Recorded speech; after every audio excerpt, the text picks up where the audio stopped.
უკანონო პატიმრობის 100 დღე მზიამაღლობელი რეჟიმის ტყვეობაში რჩება.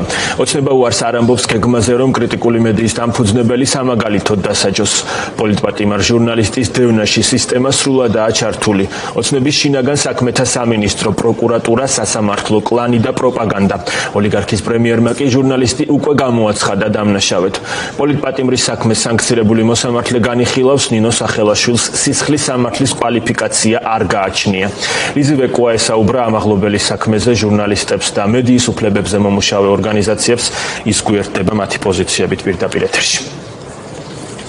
დიახუკა, უკვე 100 დღე გავიდა, რაც ოლიგარქის რეჟიმს ქალი ჟურნალისტი ბათუმელებისა და ნეტ გაზეთის დამფუძნებელი მზია ამაღლობელი უკანონო პატიმრობაში ჰყავს. მაყურებელს შევახსენებ, რომ მზია ამაღლობელი ბათუმში პოლიციის მთავარ სამმართველოსთან აქციის დროს თავდაპირველად ადმინისტრაციული მუხლით დააკავეს, თუმცა ის მალევე მეორედ სისხლის სამართლის მუხლით დააპატიმრეს. მზია ამაღლობელს სისხლის სამართლის კოდექსის 353 მუხლზე დაურბიან, რაც პოლიციელზე თავდასხმას გულისხმობს და 4-დან 7 წლამდე თავისუფლების აღკვეთას ითვალისწინებს. ამას დღის განმავლობაში არაერთი სასამართლო პროცესი გაიმართა, სადაც ვიხილეთ სრულმოწმო პოლიციელები და მათი ურთიერთგამომრიცხავი ჩვენებები. მზია ამაღლობელის ადვოკატი სწორედ ამაზე საუბრობს და ამბობს, რომ რეალურად საქმე პოლიტიკურია და არანაირი მტკიცებულება არ დევს. ამასთან ერთად საქმეში ძალიან ბევრი დარღვევაც იკვეთება. საიას ადვოკატის თქმით, ახლო მომავალში მზია ამაღლობელის საქმე სტრასბურგის სასამართლოში სწავა. მზია ამაღლობელის წინააღმდეგ მიმართული ეს სამართლებრივი პროცესი, რომელსაც შეიძლება ეს ფიგურალურად ეწოდეს სამართლებრივი პროცესი, თუმცა რა თქმა უნდა ამას ყველა მის ფარგლებს ყველანაირად ცდილდება, არის აშკარად პოლიტიკური.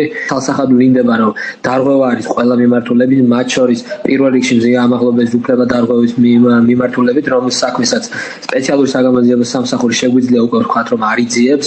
დარღვევები არის ერთ-ერთი მთავარი დარღვევა არის წინასწარ პატიმრობასთან დაკავშირებით, რომელიც გრძელდება სრულიად დაუსაბუთებლად, არანაირად არ არსებობს არც ერთი მოტივი იმისა, რომ წინასწარ პატიმრობაში რჩებოდეს მზია ამაღლობელი.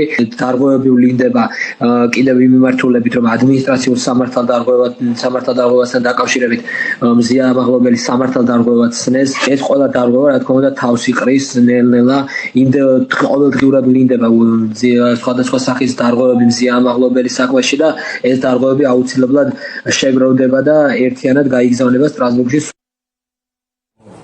კრიტიკული ხმის ჩახშობა და რეპრესიების მექანიზმი, ასე აფასებენ ჟურნალისტები და მედიის წარმომადგენლები მზია ამაღლობელის საქმეს, რომელსაც შეკერილს უწოდებენ და ამბობენ, რომ ეს პირდაპირ დაკვეთაა იმისა, რომ ქვეყანაში არ იარსებობს განსხვავებულმა და კრიტიკულმა მოსაზრებებმა თუ პოზიციებმა. მზია ამაღლობელის კოლეგები ამბობენ იმასაც, რომ საქმის აბსურდულობა ყოველ სასამართლო პროცესზე უფრო და უფრო იკვეთება, რადგან თითოეული პოლიციელის ჩვენება სრულიად ურთიერთგამომრიცხავია ერთმანეთისგან.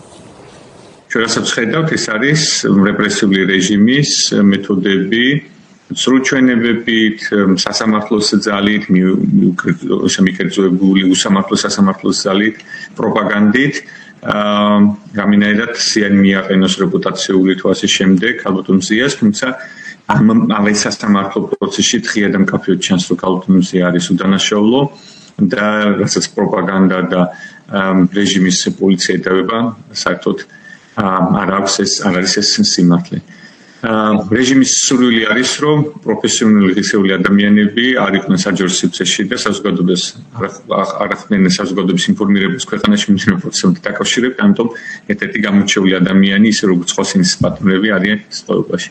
ამიტომ დაუყოვნებლივ უნდა გათავისუფლდეს მზია და დაუყოვნებლივ გათავისუფლდეს ყველა სინისის პატიმრები. მზიას საქმე არის თავიდან ბოლომდე შეთითხნილი საქმე. აქ სისხლის სამართლებრივი დევნის არანაირი საფუძველი არ არსებობს. თვითონ კობახიძეც კი, ირაკლი კობახიძე, არაერთხელ როცა ამ საქმეს შეეხო, ყოველთვის ახსენებს ასეთ სიტყვებს: პოლიციელს მიაყენა შეურაცხყოფა და ჩვენ ამას არ ვაპატიებთ. ეს ყველამ ვიცით, რომ პოლიციელის შეურაცხყოფა საერთოდაც არ არის სისხლის სამართლებრივი დევნის საფუძველი, ის არის ადმინისტრაციული დარღვევა და მისთვის არის შეიძლება ყველაზე მაქსიმალური სასჯელი, რაც კი შეიძლებოდა იყოს გამოყენებული, ეს არის 12 დღიანი პატიმრობის ვადა.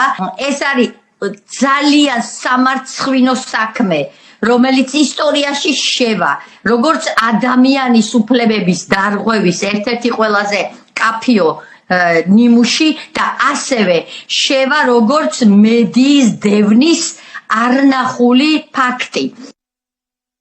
როგორც უკვე გითხარით, მზია ამაღლობელი უკვე 100 დღეა წინასწარ პატიმრობაში. ამ პროტესტის ნიშნად 30 დღეზე მეტიც კი იშემშილა. ხალხჟურნალისტს პოლიციელზე თავდასხმას ედავებიან და მას 4-დან 7 წლამდე თავისუფლების აღკვეთა ემუქრება.